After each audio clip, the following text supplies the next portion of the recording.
Selamat datang kembali di kanal YouTube Arsip Ayah. Video ini adalah lanjutan dari video bagian 1 tentang sejarah abad ke-6. Sebagai lanjutan dari perjalanan kita sebelumnya, kali ini kita akan melanjutkan penjelajahan mendalam ke dalam periode yang penuh intrik dan perubahan ini. Siapkan diri Anda untuk menjelajahi lebih jauh tentang peristiwa-peristiwa penting, tokoh-tokoh kunci, dan fenomena budaya yang membentuk lanskap sejarah abad ke-6 ini. Mari kita bersama-sama mengungkap cerita yang menarik dan penting dari masa ini.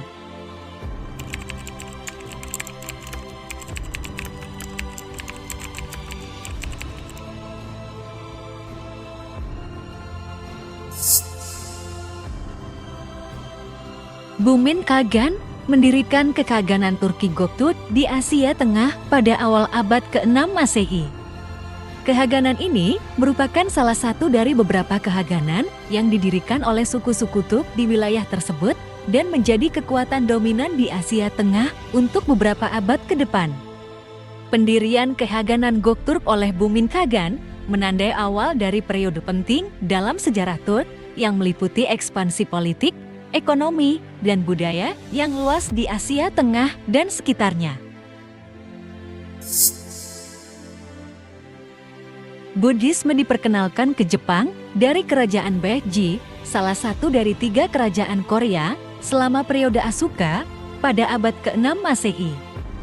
Perkenalan agama Buddha ini membawa transformasi besar dalam kehidupan spiritual dan budaya Jepang, mempengaruhi seni, arsitektur, dan kehidupan sehari-hari masyarakat.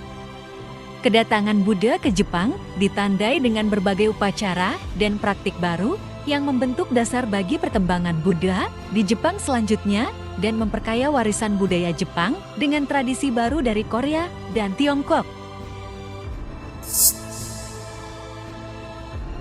Penggusuran Ostrogot dari Roma dan penyatuan kembali seluruh Italia di bawah kekuasaan Romawi terjadi pada tahun 552 Masehi. Ini adalah bagian dari kampanye militer yang dipimpin oleh Jenderal Bizantium, Narses, atas perintah Kaisar Justinianus I.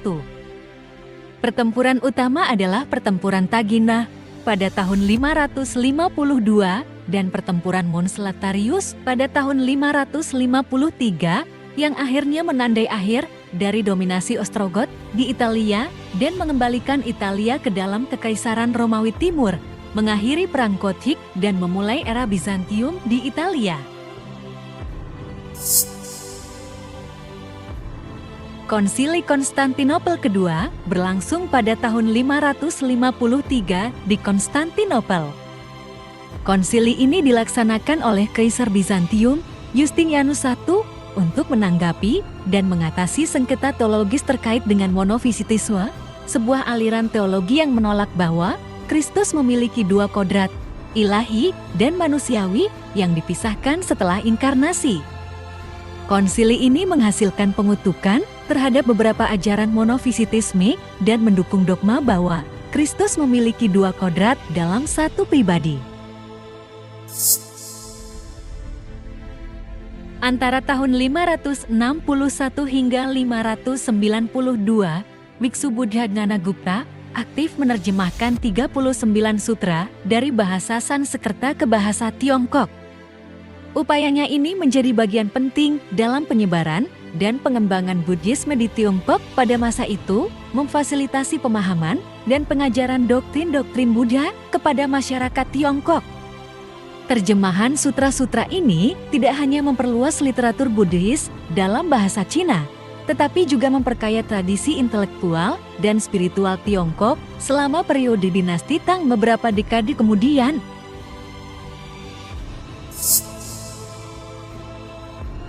Biara di Ayuna didirikan oleh Santo Columba pada tahun 563. Biara ini terletak di Pulau Iona di Skotlandia dan menjadi pusat penting bagi misi Kristen di wilayah Britania Keltik. Santo Columba, yang juga dikenal sebagai Colum Silai, adalah seorang misionaris dan santo yang berperan besar dalam penyebaran agama Kristen di Skotlandia dan sekitarnya. Biara di Iona menjadi salah satu pusat pembelajaran dan keagamaan terkemuka pada abad pertengahan awal memainkan peran penting dalam pembentukan masyarakat dan kehidupan rohani di wilayah tersebut. Pendiri dinasti Tang adalah Li Yuan yang kemudian dikenal sebagai Kaisar Gaozu. Li Yuan lahir pada tahun 566 di Provinsi Shanxi, Tiongkok. Dia adalah seorang jenderal dan pejabat dari dinasti Sui yang akhirnya memberontak dan mendirikan dinasti Tang setelah menjatuhkan dinasti Sui pada tahun 618 Masehi. Kaisar Gaozu memerintah Tiongkok dari tahun 618 hingga 626 dan merupakan tokoh sentral dalam memulihkan stabilitas politik dan sosial setelah masa kekacauan dan pemberontakan yang menghantam dinasti Sui.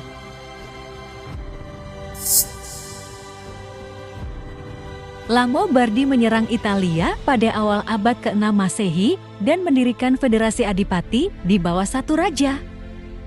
Langobardi, suku Jermanik dari utara Eropa, menaklukkan bagian utara Italia pada tahun 568 Masehi setelah menyingkirkan Haruli yang sebelumnya telah menaklukkan wilayah tersebut dari Odoacer, penguasa Romawi Barat terakhir. Pembentukan federasi adipati ini menandai awal dominasi Langobardi di Italia Utara, yang kemudian membentuk kerajaan Langobardi yang bertahan hingga akhir abad ke-8 Masehi. Kerajaan Nubia Alodia dan Makuria mulai memeluk Kristen pada abad ke-6 Masehi. Pada saat itu, agama Kristen mulai diperkenalkan dan diterima di Nubia, sekarang Sudan, yang secara bertahap mengubah kepercayaan dan budaya masyarakat. Ini mencerminkan proses yang lebih luas di Afrika Timur, di mana Kristen mulai menyebar melalui kontak dengan Kekaisaran Bizantium dan misionaris Kristen. Peristiwa ini memiliki dampak signifikan terhadap perkembangan budaya dan sosial di wilayah tersebut selama abad pertengahan awal. Di semenanjung Arabia, nabi terakhir, yaitu Nabi Muhammad, dilahirkan terjadi pada tahun 570 Masehi di kota Mekah, Arab Saudi. Nabi Muhammad adalah nabi terakhir dalam Islam yang menerima wahyu dari Allah melalui malaikat Jibril. Ajaran-ajarannya yang terdapat dalam Al-Quran membawa transformasi besar dalam sejarah, agama, dan budaya di Arabia dan kemudian menyebar ke seluruh dunia Islam. Kelahiran beliau menjadi titik awal dari periode penting dalam sejarah keagamaan dan politik dunia Arab, membawa persatuan umat Islam dan mendorong perkembangan peradaban Islam yang luas. Di utara, pada abad ke-6 Masehi, Kekaisaran Romawi Timur atau Bizantium menghadapi serangan berbagai suku Slavia yang menjarah wilayah Balkan. Serangan-serangan ini menimbulkan tantangan besar bagi kekuatan Romawi Timur di wilayah tersebut, mempengaruhi stabilitas politik dan ekonomi di perbatasan timur Kekaisaran.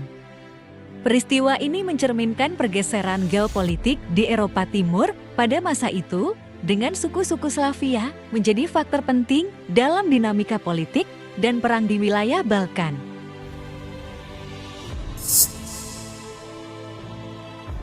Jauh di timur, dinasti terakhir Tiongkok dari dinasti selatan, yaitu dinasti Qin, memang dikaitkan dengan penciptaan korek api. Pada abad ke-6, Kaisar Chen Yuanzhang dipercaya telah mengembangkan korek api sebagai salah satu inovasi teknologi awal di Tiongkok. Korek api ini, yang dikenal sebagai Xiaoyan, menggunakan teknologi serupa dengan korek kayu yang memungkinkan penggunaannya untuk pembakaran portabel. Penciptaan korek api ini membantu dalam memfasilitasi kehidupan sehari-hari dan telah memberikan kontribusi signifikan dalam perkembangan teknologi di Tiongkok pada waktu itu.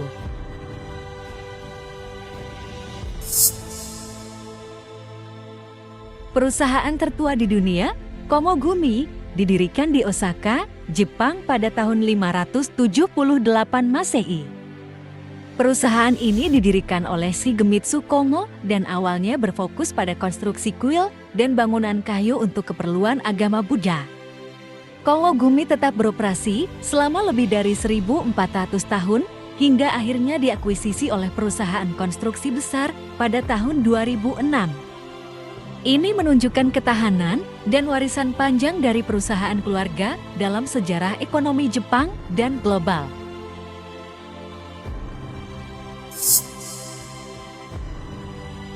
Shah Hormizd IV memerintah Kekaisaran Sasaniyah dari Persia dari tahun 579 hingga 590 Masehi. Selama masa pemerintahannya, Hormizd IV menghadapi berbagai tantangan, termasuk konflik internal dengan bangsawan Sasaniyah yang berusaha mempengaruhi kebijakan negara. Hormizd IV juga terlibat dalam konflik militer melawan Kekaisaran Romawi Timur di perbatasan timur Kekaisaran Persia. Namun, pemerintahan Hormizd IV terganggu oleh intrik politik dan akhirnya dia digulingkan oleh putranya sendiri, Khushou II, yang kemudian menjadi Raja Sasaniyah yang terkenal.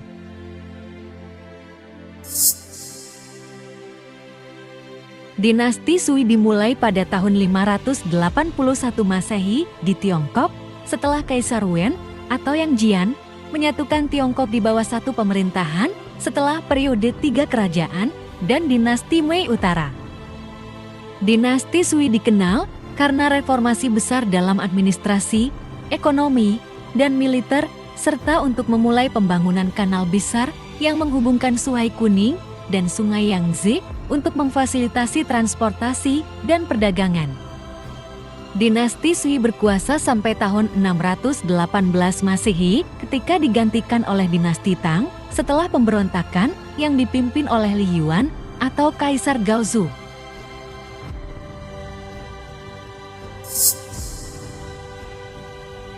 Kaisar Romawi Mauricius memerintah dari tahun 582 hingga 602 Masehi. Dia adalah seorang pemimpin yang cakap dan berhasil memulihkan kekuatan Romawi Timur setelah periode ketidakstabilan politik sebelumnya. Selama pemerintahannya, Mauricius menghadapi berbagai tantangan, termasuk serangan dari suku-suku barbarian dan konflik internal. Dia dikenal sebagai seorang reformator militer dan administratif yang mengubah struktur dan organisasi tentara Romawi Timur. Namun, pada tahun 602, ia digulingkan dan dibunuh dalam sebuah kudeta yang membawa Heraklius naik tahta sebagai kaisar baru. Pemerintahannya meninggalkan warisan yang signifikan dalam sejarah militer dan politik Kekaisaran Romawi Timur.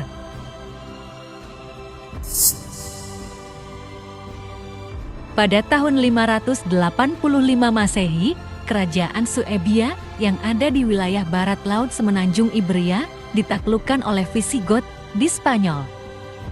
Ini merupakan bagian dari ekspansi Visigoth di wilayah tersebut yang sebelumnya telah menguasai sebagian besar Hispania setelah runtuhnya Kekaisaran Romawi Barat. Penaklukan ini menyatukan wilayah-wilayah Suebia di Galicia, Lusitania, dan Bracara di bawah pemerintahan Visigoth, mengakhiri kedaulatan Suebia sebagai kerajaan yang terpisah. Pada tahun 589 Masehi, pejabat sarjana Tiongkok Yan Shitui membuat referensi pertama untuk penggunaan kertas toilet dalam sejarah. Ini menunjukkan bahwa praktik menggunakan kertas sebagai bahan untuk kebersihan pribadi sudah ada pada masa itu di Tiongkok, mencerminkan kecanggihan budaya dan teknologi pada masa dinasti Sui.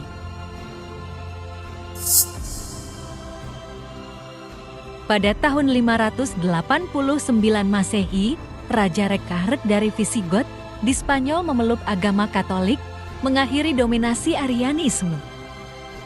Ini menandai perubahan besar dalam kehidupan agama dan politik Visigoth, menetapkan Katolik sebagai agama resmi dan meresmikan persatuan keagamaan di kerajaan mereka. Langkah ini juga memperkuat hubungan mereka dengan Kekaisaran Bizantium dan Gereja Katolik di Eropa Barat, serta membawa stabilitas dalam pemerintahan Rekard.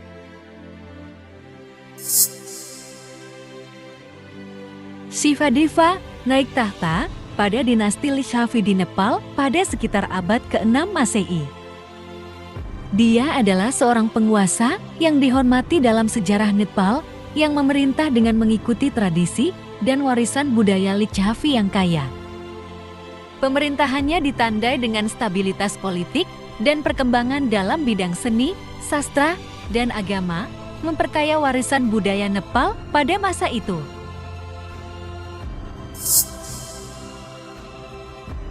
Konsili Toledo ketiga pada tahun 589 Masehi menambahkan klausa filioque pada Credo Nicea di Spanyol, menyatakan bahwa Roh Kudus berasal dari Bapa dan Anak.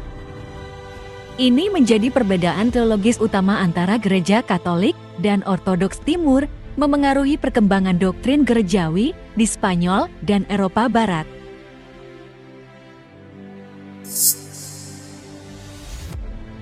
Dinasti Sui menyatukan Tiongkok pada tahun 581 Masehi, mengakhiri periode 3 kerajaan dan dinasti Wei Utara. Dinasti ini dikenal dengan reformasi besar di bidang administrasi, ekonomi, dan militer, serta upaya pembangunan infrastruktur yang signifikan. Meskipun singkat, pemerintahan dinasti Sui menciptakan fondasi untuk masa depan dinasti Tang yang lebih panjang. Dinasti Sui berakhir pada tahun 618 setelah pemberontakan, digantikan oleh dinasti Tang.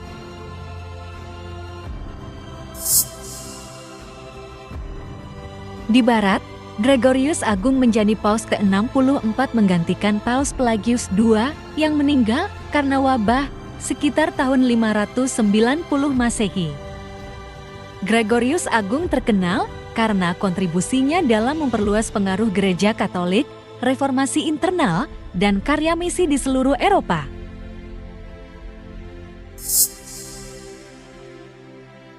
Pada tahun 593, awal kalender Bengali dimulai menurut tradisi yang mengikuti penanggalan Saka dari India. Kalender ini digunakan di Bengal dan Bangladesh, serta beberapa bagian India Timur, dan dimulai dengan penobatan Raja Sasanka dari Kerajaan Gauda. Paus Gregorius Agung mengirim misi biarawan Romawi yang dipimpin oleh Agustinus ke Inggris pada tahun 596 Masehi. Misi ini bertujuan untuk mengkristenkan penduduk Anglo-Sakson dan memperkuat kehadiran Gereja Katolik di pulau tersebut, yang pada akhirnya berhasil mendirikan basis Kristen yang kuat di Inggris.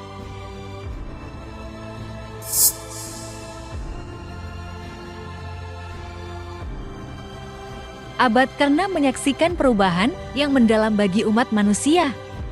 Era ini ditandai oleh gelombang transformasi yang menciptakan jejak sejarah yang tak terhapuskan.